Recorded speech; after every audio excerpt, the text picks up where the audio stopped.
So, welcome to episode 4.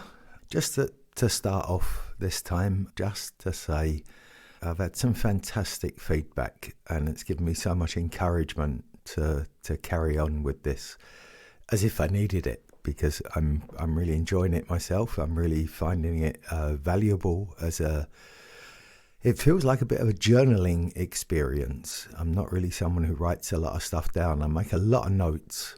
Sometimes I go back and I can't remember what I intended to note. But yeah, I do lots of like little scribbles and notes in diverse notebooks and pads that I have laying around the place. I've always got one somewhere in my bag or next to the bed or whatever.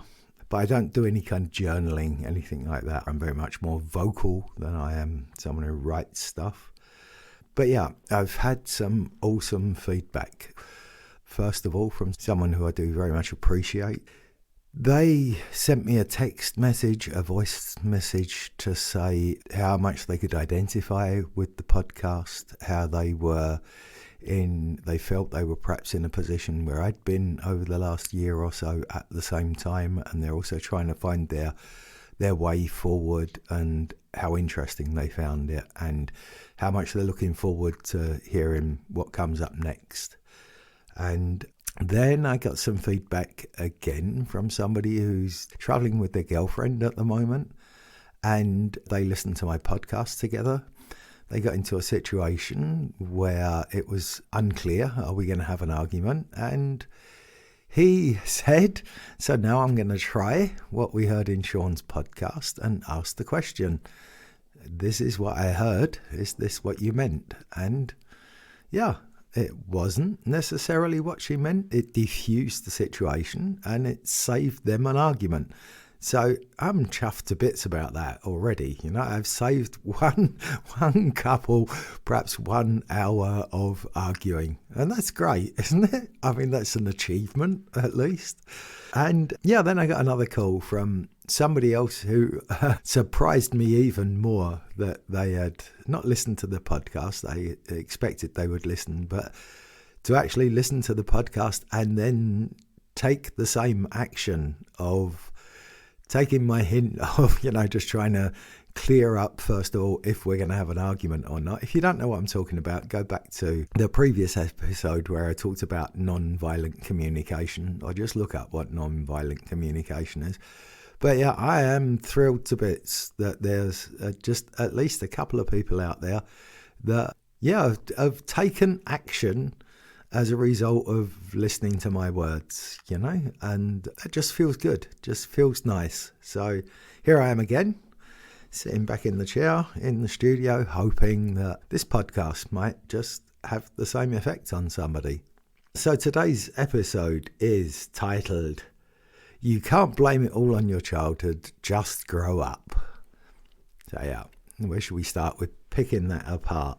I was in a conversation with somebody yesterday who said that they thought like blaming it all on your childhood was just the easy way out. No, I don't see it like that, because the point is not to blame it on your childhood, but to be aware of what happened in your childhood, which is what I'd like to try and dive into a little bit more. And it's just as easy for people to say, yeah, you can't blame it all on your childhood. It's take your own responsibility.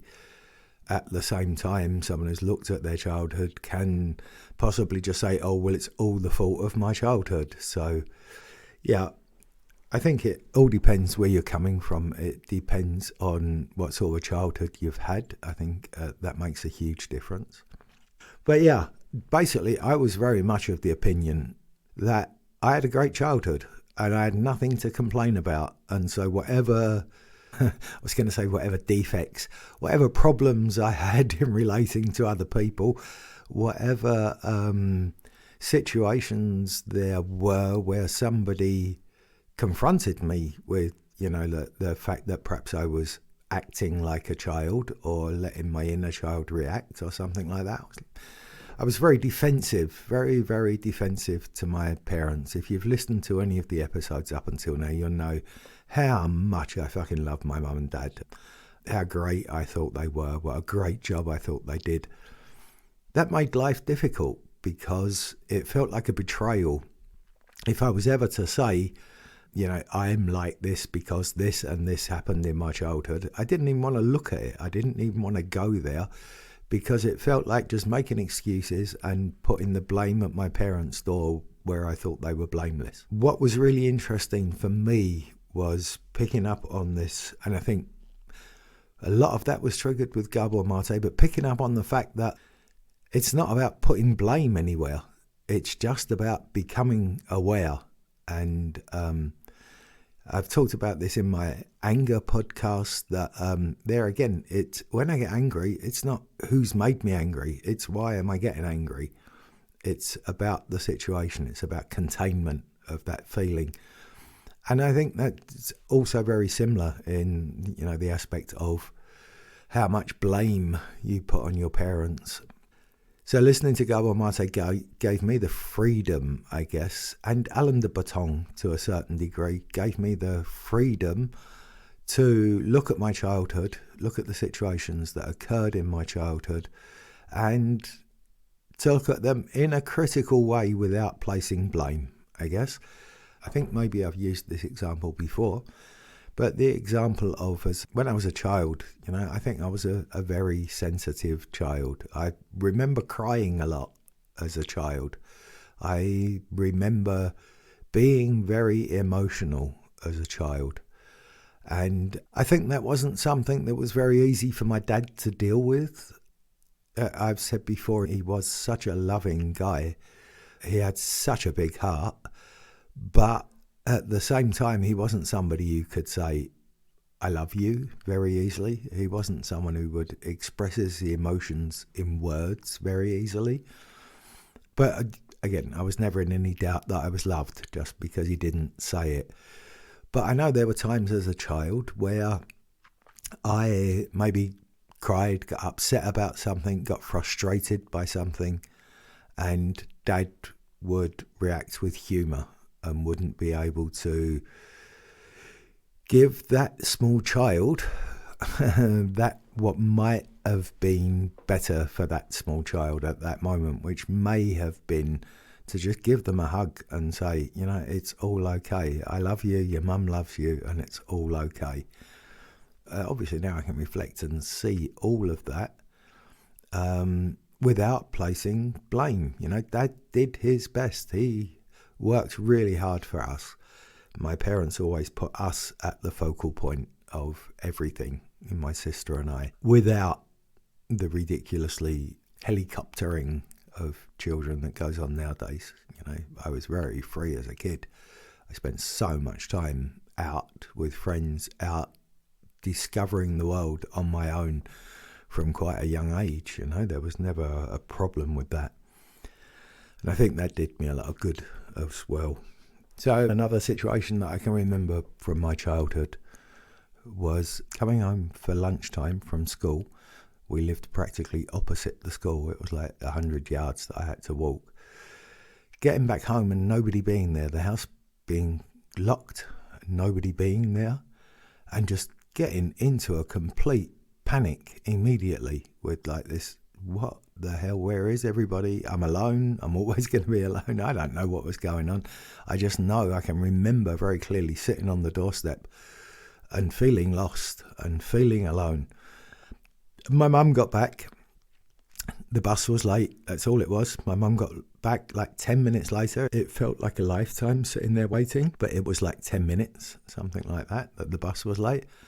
And my mum, bless her heart, she'd rush to get home, and she would never willingly have left me sitting on the doorstep. But the way I remember it was like, oh, well, come on, don't be silly. Come in, dinner's going to be ready in a minute. Have your sandwich, go back to school and all that. It sounds so ridiculous to say, but that was like a traumatic experience for that small child, And I have to say, added to that, and we'll get into this in a completely different episode, but there's one of the effects of ADHD, which I think I have, and like I say, we'll talk about this at another time. One of the effects is this rejection dysphoria. So I think maybe at that age, I was already, as a sensitive child, and maybe as a child that had ADHD, I was very aware of rejection. I was needy, I guess you could say, And that neediness and that fear of rejection, that's moved on into my adult life. Now, it's not easy to admit to that I know that I know that I have in the past been perhaps overly clingy, that I've been quite demanding, but always willing to give the same level of attention back to my partner, and never really being confronted with that being a problem at that time until I got together with my latest partner. She is somebody who is, from her character, more avoidant in a relationship. I'm someone who is perhaps more secure, and that's another theme altogether again. So there were definitely situations, I think, when I was a child, that I was sensitive, that I was perhaps clingier than maybe other children were. I don't know. I mean, I grew up to be independent. That's not the thing, But I think during my childhood, I needed lots of reassurance, and I think my parents really tried their absolute best to give me that security and to give me that reassurance. But as I've said before, it also was a very fiery household, and I can remember very clearly sitting upstairs in my bedroom and hearing my parents arguing. I don't remember having the fear that they were going to separate. I don't remember having any kind of thoughts of, oh, it's my fault or anything like that. But it's still not nice, is it, to hear your parents screaming and shouting and arguing with each other. Later, it was much easier because, I took part sometimes, and that, like I've said in another episode, there was so much love there that there was no time to brood on those things afterwards, Situations would occur, there would be arguments, there would be bad moods, there would be tempers, but they would never last for long. And so there was never an opportunity for that to become like a festering wound or anything like that. But still, they were traumatic experiences. And that's, again, something, it's a very difficult word, trauma.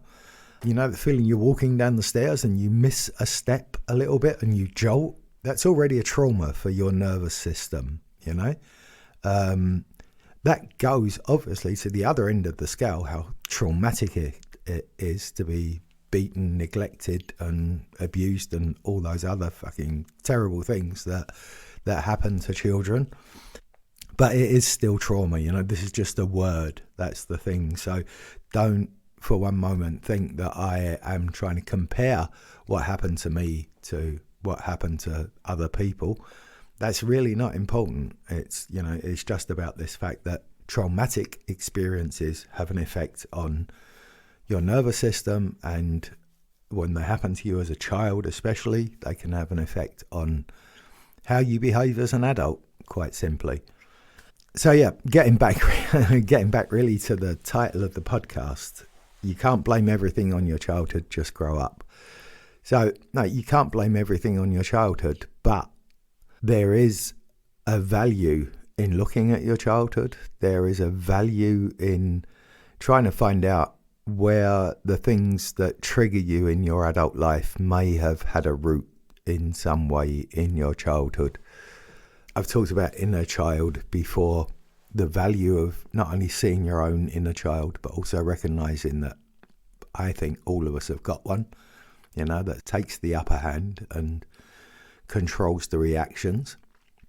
So yeah, you can't blame it all on your childhood, but maybe you can recognize that some of the things that are triggering you nowadays do actually come from childhood experiences. And I think, for me, it's valuable to go back and take a look at them.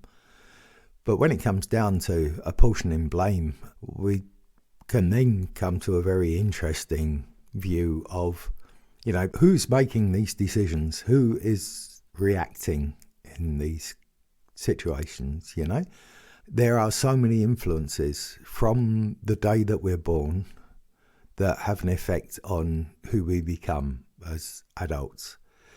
There's obviously, even before we're born, there is the prenatal stress. So you are a being at some time. I'm not even going to get into that when you become a being, but you're a being inside your mother's womb that experiences her hormonal changes, that experiences her tension, that experiences also with her whatever trauma she goes through. So you're already being programmed at that stage, before you're even born. And from the moment you're born, obviously, you're totally susceptible. I've spoken about my theory that you arrive here in this life, in this existence, as a pure being, as it were, and that pure being gets shaped and moulded along the way. Obviously, then, if you have a difficult childhood, the things that happen in your childhood are going to have an influence. The great thing is, if you've recognised those things, you can actually then try and make a change. Some people make the change without having to investigate. It's not every child that was beaten that goes on to beat their child. It's not every child that was abused that goes on in some way to abuse their children. People do manage to just consciously make that decision, I guess, be aware and make that decision. I think it's really valuable just to look back though and to try and see. And I've done a lot of work on that basis. Once I realised that I could look critically at my childhood without apportioning blame to my parents, it gave me the opportunity to, investigate a little bit more and gather my crew, which is going to be an episode about, not just the inner children, but all the voices that I have, all the different characters that we have. Some of them developed also, obviously, then in adulthood, and it can also be a product of trauma in adulthood. An aspect that doesn't get talked about quite as much, and an aspect that is still being researched, but there's more and more research that confirms that it's actually a fact, is epigenetic trauma. So trauma that has been passed on through the generations that is now affecting you in some way. There's also then the collective trauma, the trauma of the society and how that shapes you and how that shapes your parents. And, if you've been so unlucky that you've grown up in a war zone or something like that, if you've grown up somewhere where the availability of food wasn't that great or whatever. But so I think there are several levels of trauma: epigenetic, collective, prenatal, childhood trauma and adult trauma. Some of those, the effects of them are very difficult to discern, I think. Somebody who does a lot of work with trauma, especially epigenetic trauma and inherited trauma and stuff, is a guy called Peter Levine. And I absolutely know nothing about this, but it is something that I'm very interested in and do intend to spend more time looking into. It's about the bodily effects of the epigenetic trauma that you may have brought along with you. There's a guy called Robert Sapolsky. He's a professor, I think, at MIT. I'm not sure, but that's not really important. I will put a link in, as always.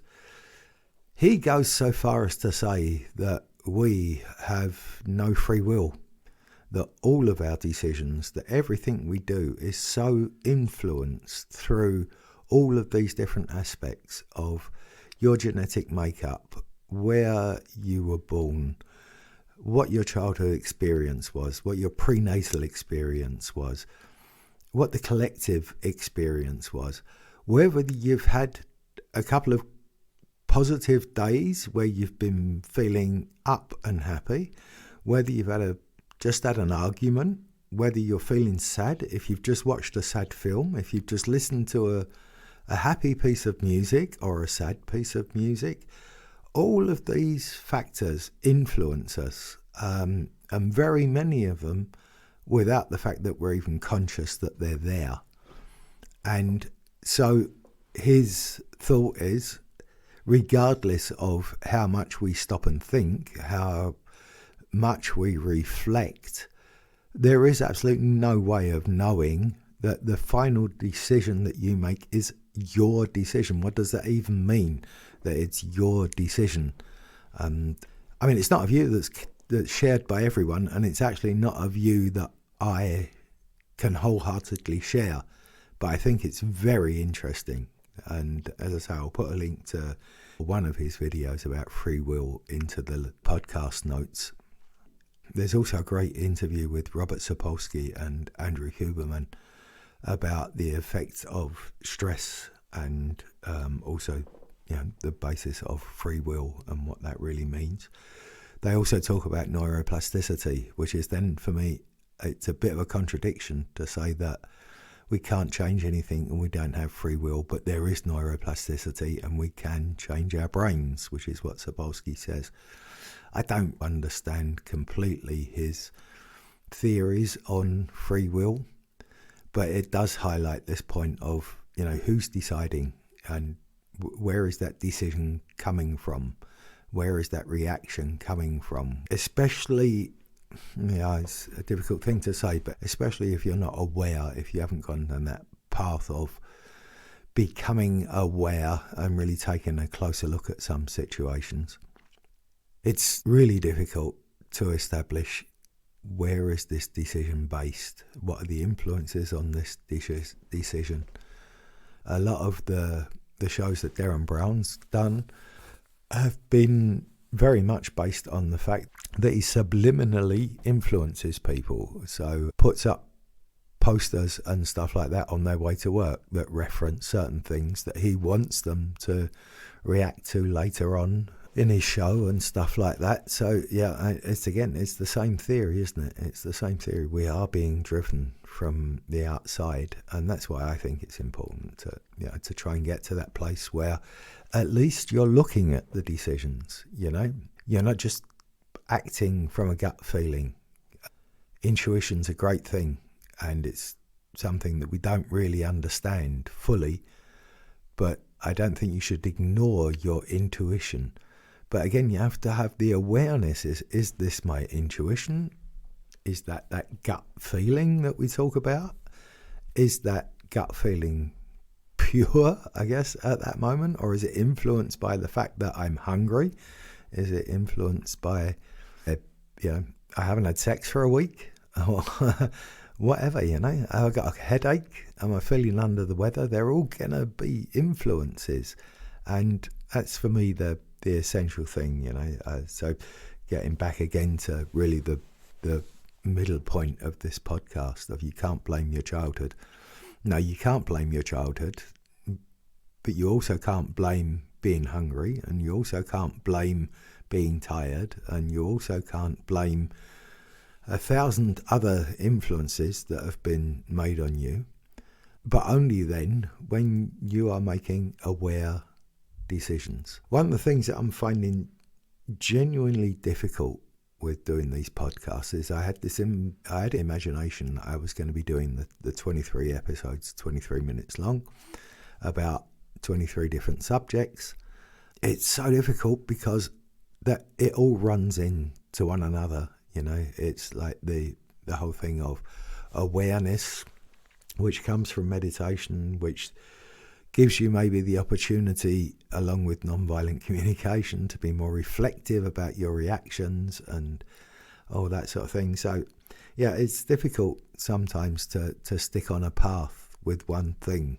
And I've had some feedback from people saying, I wish you'd gone into that in more detail. I would have liked more information. All I can say is just stick along for the ride, try and hang out for the 23 episodes, and hopefully I will get a little bit more in depth on some of the things that I just tend to skip over because I don't think it's important for that particular podcast. So, and again, the value of the feedback that I get is not only just because I want my ego polished and my belly rubbed. It's also because I want to know if I'm doing a good job of what I'm trying to do. And it's about, I am open to hear what people think. So I feel like I feel like I've gone round in circles a little bit on this one. The point that I wanted to make being, it's very easy to say don't blame it on your childhood, but your childhood has had an influence. Just grow up. It's not that easy to just grow up if you don't know who that inner child is that needs to grow up inside you. I think it's much easier if you take the time to actually look at your childhood. So again, I guess at this point, if you do feel like you have any input, any criticisms, any feedback, anything you want to share, then please do get in touch. As always, Sean, SHAUN, at LOMG.earth. That's League of Mindful Gentlemen. Let me know what you think. Let me know if there's a question, if there's something more you want to know, whatever. Just let me know. In the meantime, until the next one, be kind and take care.